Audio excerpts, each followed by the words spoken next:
Greetings to Dean Laura Cone Wood and Vice Dean Walter Cicado. Clearly, the people of the nation confront enormous questions.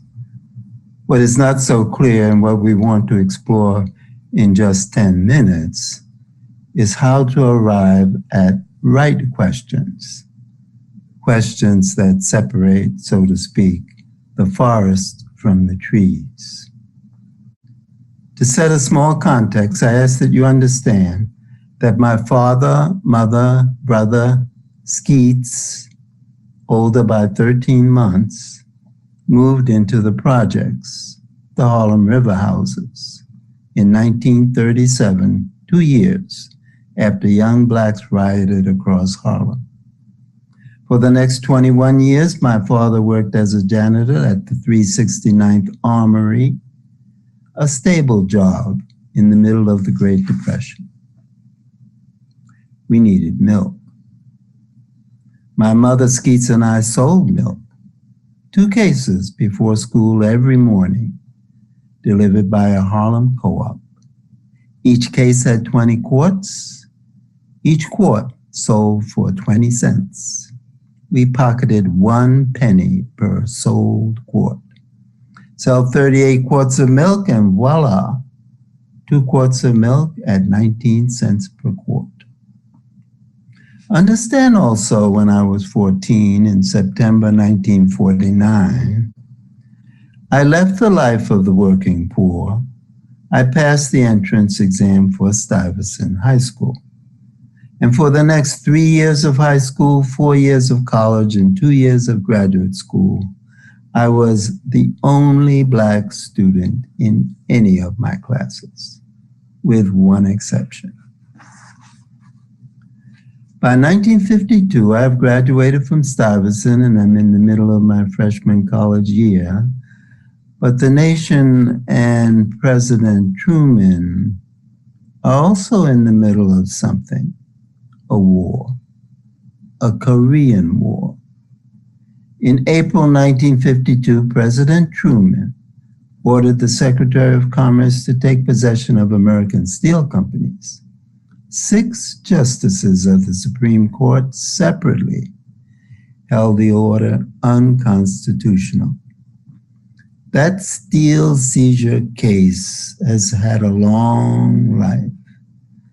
35 years later, at the occasion of the bicentennial celebration of the 1787 Constitution, the American Assembly of Columbia University produced a book, A Workable Government, the Constitution, after 200 years. In the first few pages, its editor, Burke Marshall, revisits the steel seizure case and from it harvests Justice Jackson's separate opinion, a core constitutional question, one that has returned to haunt the nation.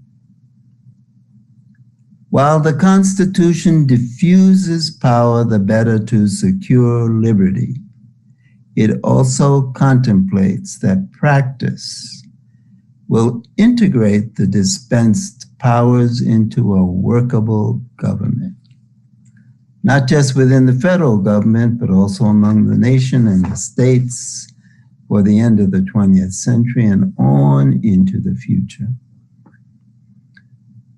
The above core constitutional question provides an on-ramp. Assume that for certain constitutional eras, the nation managed practices to integrate the dispensed powers into a workable government. What were they? And do they have any bearing on our current unworkable government?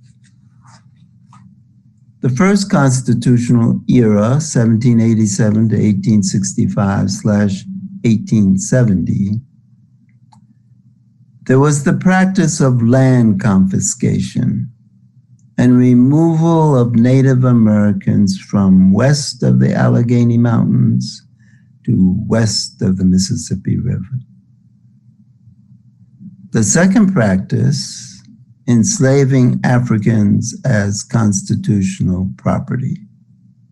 Article 4, Section 2, Paragraph 3 of the 1787 Constitution.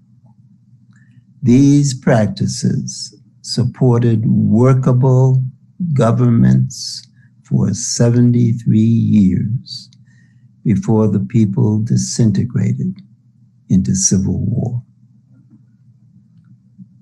Then there's the second constitutional era, 1875-76 to 1954, roughly. Native Americans now west of the Mississippi were rounded up to live on reservations under federal jurisdiction. Enslavement of Africans was replaced by the condemnation of blackness. Jim Crow laws and Supreme Court decisions. As late as 1964, Burke Marshall, then Assistant Attorney General for Civil Rights, wrote that President Kennedy sought a national commitment to meet the moral dilemma caused by our historical acceptance of a caste system weighted against Negroes. Federal District Judge Clayton put the question. It was spring 1963, and I was on the witness stand in the Greenville Federal District Court. SNCC field secretaries had marched with sharecroppers from Greenwood to Registrar's office and were arrested. Burke sent John Doerr to be our lawyer, and the judge wanted to know, why is SNCC taking illiterates down to register to vote? Sharecropper illiteracy and sharecropper education were the subtext of the Mississippi insurgency for the right to vote. James Conant, president of Harvard from 1933 to 1953, argued the point in a book in 1961.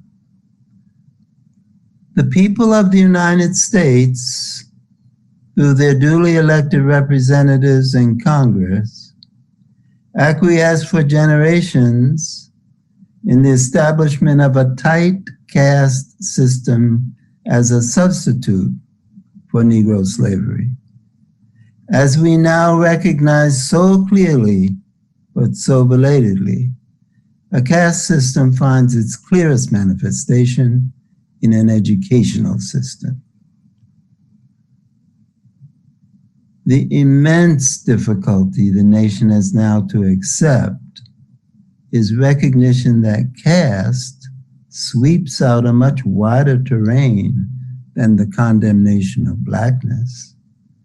Practices that could not have been lost on Conant, given Harvard's proclivities for the well-connected and the well-heeled. Conant loosened Harvard's caste system and opened its doors to well-qualified students from the Midwest. But there were no practices put in place to include the castes condemned by blackness.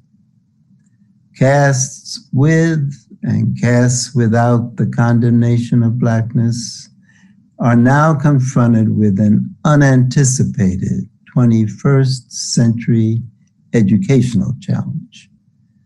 To meet the needs of the nation and the planet in its transformation from industrial to information, computer-based technologies, technologies which require quantitative as well as reading and writing literacies. On top of all this, what has been obscured until COVID is the way in which our, quote, unworkable government devastates these castes across dimensions of housing, food, healthcare, work, and job opportunities, to say nothing of education.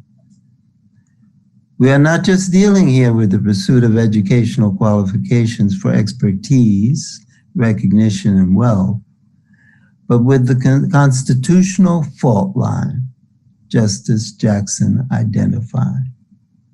The traditional practices employed to integrate the dispensed power of the feds and the states have once again failed.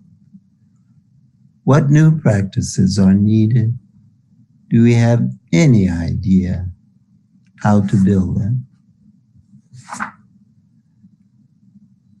So the people of the nation grapple with enormous questions, but they are mostly about the trees in the forest, the various specific issues we face.